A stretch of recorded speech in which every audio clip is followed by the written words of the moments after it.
A paz, irmãos. Paz e graça, tudo bem com vocês? Deus esteja abençoando grandemente a vida de cada um de vocês. Nesse vídeo eu vou estar falando a respeito desse livro aqui. Então é o 1984. Ele foi escrito por George Orwell em 1949. Então isso foram há 76 anos atrás. E esse livro aqui, ele é muito importante, pelo menos eu acredito que é muito importante, porque o assunto que ele vai tratar é a respeito de uma distopia. Então, uma distopia seria como se o mundo virasse um lugar muito ruim, muito um inferno, né, literalmente. É o contrário de utopia, que é o mundo ser um paraíso. E aí, no mundo tendo virado esse lugar péssimo de se viver, todas as pessoas viviam debaixo de um estado totalitário, onde todo mundo era vigiado através de teletelas, que seriam como se fossem televisões, câmeras. E aí, isso foi escrito no século passado, né? Então, 1949, e naquela época não existia câmera em todo lugar, naquela época a tecnologia ainda estava se desenvolvendo, então não tinha como uma pessoa imaginar todas as coisas da forma como elas acontecem hoje, naquela época. Então aquele tempo era outro tempo. E George Orwell teve essa sacada, essa inteligência, quando ele viu a tecnologia se desenvolvendo, ele percebeu que tudo aquilo haveria de ser utilizado no futuro para controle em massa. Então, preste bem atenção. Eu não estou falando que a tecnologia é algo ruim. A tecnologia não é ruim. A questão é que existem pessoas que elas vão se utilizar da tecnologia para controle em massa. Então é isso que eu estou dizendo. O livro ele vai abordar vários aspectos. O objetivo aqui é estimular a leitura do livro. É um livro bem grosso, só que é importante de se ler. Eu acredito que sim, porque os maiores inimigos em si do povo de Deus é Satanás, lógico, e Satanás sempre se utilizou de um estado totalitário para controlar as pessoas. Então, por exemplo, na Bíblia a gente vai ver Faraó, que ele usava todo o exército que ele tinha para oprimir os israelitas no tempo que Israel estava no Egito. Então, o Estado controlava os escravos, que no caso eram os hebreus. Depois tiveram os filisteus, que escravizaram os israelitas, teve o Império Assírio, teve a Babilônia, teve a Macedônia, teve Roma, e aí a sétima cabeça da besta, conforme está lá em Apocalipse capítulo 17, a gente entendendo que cada cabeça é um reino.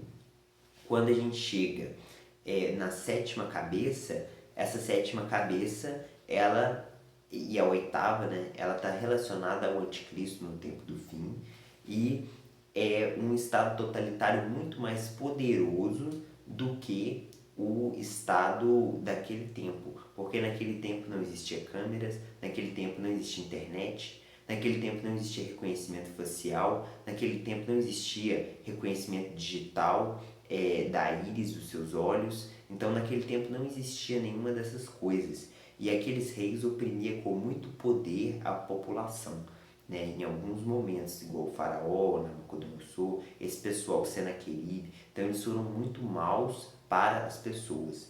E hoje as pessoas continuam tendo o mesmo coração, que é o coração pecador, mau, distante de Deus. Só que a diferença é que hoje as pessoas têm muito mais poder para fazer o mal.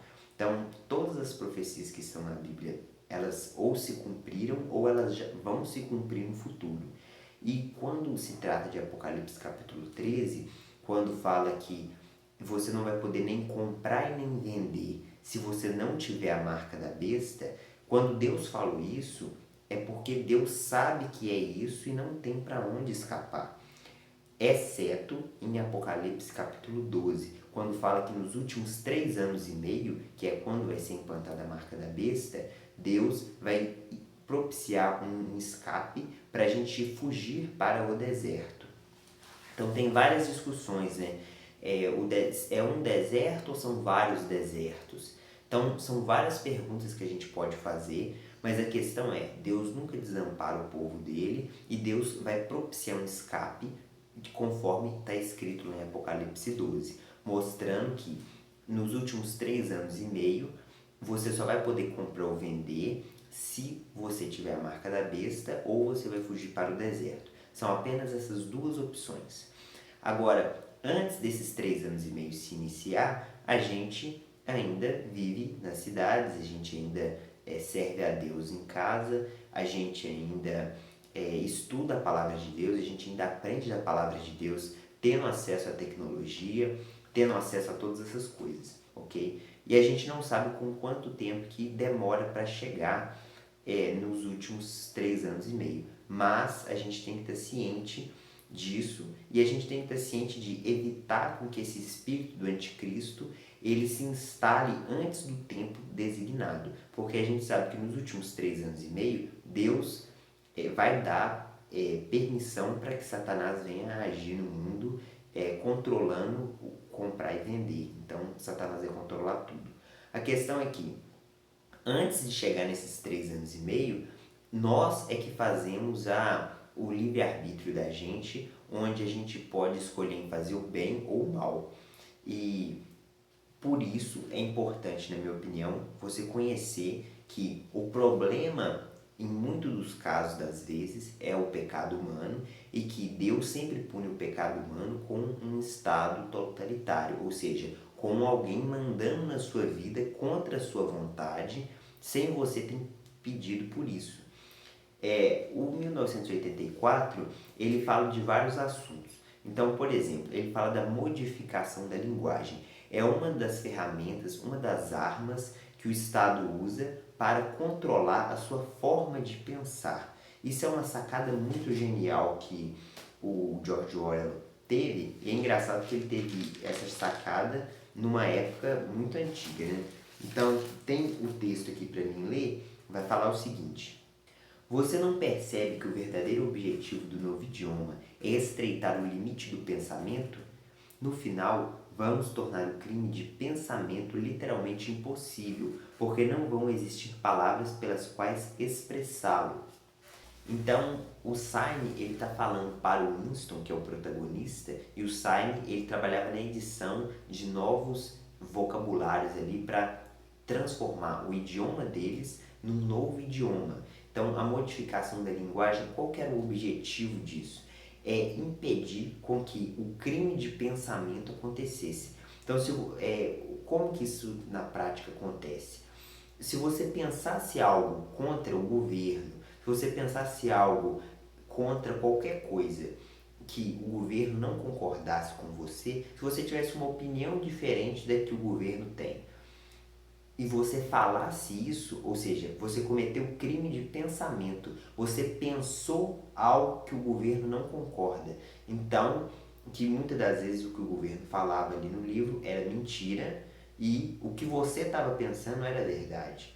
Então, você estava cometendo um crime de pensamento. E aí, quando você comete o crime de pensamento, você era morto, você era vaporizado, conforme fala lá no livro.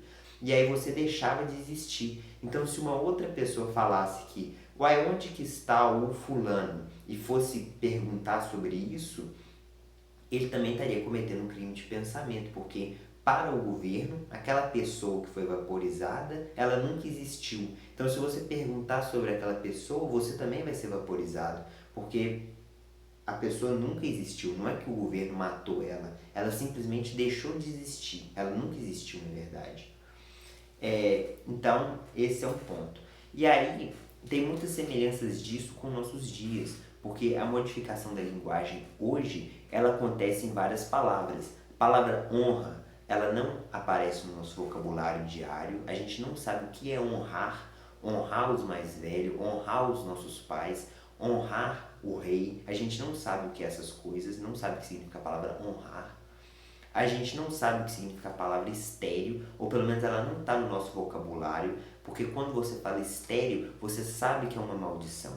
Quando você fala evitar, controlar filhos, aí já não é uma maldição, é uma bênção, sendo que é a mesma coisa. Então a Bíblia chama de estéril, você chama de controle de natalidade, você chama dessas porcarias. sendo que a Bíblia chamaria isso de estéril. Se você tem 3 filhos e não quer ter mais filho, você quer se esterilizar. Então, cometa o pecado, mas cometa o pecado sabendo o que você está fazendo. Não invente outras palavras para pecar, porque essas outras palavras elas geram anestesia na nossa consciência. E aí você está pecando, mas você não entende que você está pecando.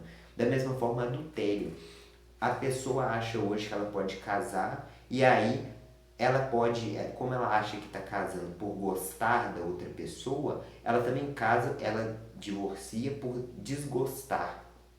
E aí ela vai lá e casa com um outro cara. Ou seja, a mulher foi repudiada, usando as palavras corretas. A mulher foi repudiada e ela está cometendo adultério, casando com outro homem, porque ela está contraindo novas núpcias. A mulher só pode casar com outro cara se o primeiro marido dela morrer. Caso contrário, ela está cometendo adultério e ela foi repudiada. E o homem que repudiou ela vai ter uma parte da culpa, sim, porque depende da situação, mas se o homem repudiou ela e ela casar com outro cara, ele é culpado do adultério da mulher dele. Então, tudo isso, mas a gente não escuta essas palavras, a gente escuta poliamor, a gente escuta direitos reprodutivos, essas porcarias que a gente escuta. Agora, outra parte que fala no livro também é a respeito do duplo pensar. É você falar que você acredita em uma coisa, mas você pensa em outra. Então, você acredita em uma coisa, mas na prática você está fazendo justamente a outra. Um exemplo no livro é o Ministério da Verdade, que era onde o Winston trabalhava. Era um departamento do governo responsável por modificar o passado. Então, o Ministério da Verdade, ele era responsável por adulterar o passado. Então, o Ministério da Verdade era responsável por falar mentiras. Isso é duplo pensar.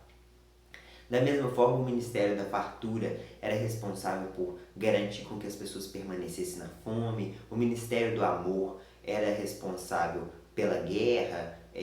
Liberdade era considerado escravidão. E aí, guerra é paz. Então, tudo isso está no livro. E é muito importante ver isso. É importante entender isso. É importante ver como que o Estado, através de agentes malignos, age para escravizar a sua população, e não só a população, como nós também, servos de Deus. Nós sabemos que no milênio Deus vai colocar nós como reis e sacerdotes para governar sobre nações, governar sobre cidades, e que se você vai estar ocupando um cargo tão importante no milênio, você hoje também já tem um conhecimento, você já tem um poder de poder saber o que acontece no seu mundo, no mundo atual. Ou seja, em 1 Coríntios capítulo 6, o apóstolo Paulo vai falar: vocês não são dignos de julgar as coisas menores? Se vocês vão julgar os anjos, no tempo presente vocês não são capazes de julgar as coisas menores, né? E isso está se tratando de disputas de um irmão para outro irmão, que você não deveria levar a sua briga até um juiz ímpio. Isso deveria ter um contrato de arbitragem, ou seja, quem deveria ser o responsável por julgar a sua causa deveria ser um irmão da igreja mais sábio e não levar o seu problema diante de um juiz ímpio. Então, os cristãos hoje não seguem essas recomendações, não sabem o que é arbitragem, embora que até quando você compra seu telefone, está escrito lá no manual, ou pelo menos o meu foi assim, que em caso de qualquer briga entre o comprador e o vendedor, no caso quem fabricou o telefone, vai ter um contrato de arbitragem, ou seja, você vai levar num árbitro imparcial para julgar aquela causa, e não na justiça estatal, que seria muito mais lenta, muito mais cara, mais injusta. Então, isso até os donos de empresas já entendem essas coisas, e quem serve a Deus não entende. Para finalizar, porque senão o vídeo vai ficar muito longo, outra coisa interessante também é quando fala a respeito da modificação da mentalidade das mulheres. Isso vai ser falado no livro, vai ser falado que o desejo natural das mulheres de fazer sexo com o homem, ele foi retirado porque o fato das pessoas ficarem histéricas, ficarem sem sexo, elas preenchiam esse vazio delas com uma idolatria ao Estado. Isso vai ser falado no livro. O livro não é cristão, o livro não é uma profecia, mas o livro acertou em cheio tudo que fala, mostrando, e isso acontece hoje através de quando a mulher toma remédio, que na verdade é veneno, para não engravidar. Então, isso tira o desejo natural da mulher de se relacionar com o marido dela. Então, isso foi argumentado em 1949 e o anticoncepcional só ia surgir em 1960, 11 anos depois. Então, George Orwell ele acertou em cheio muito do que ele escreveu.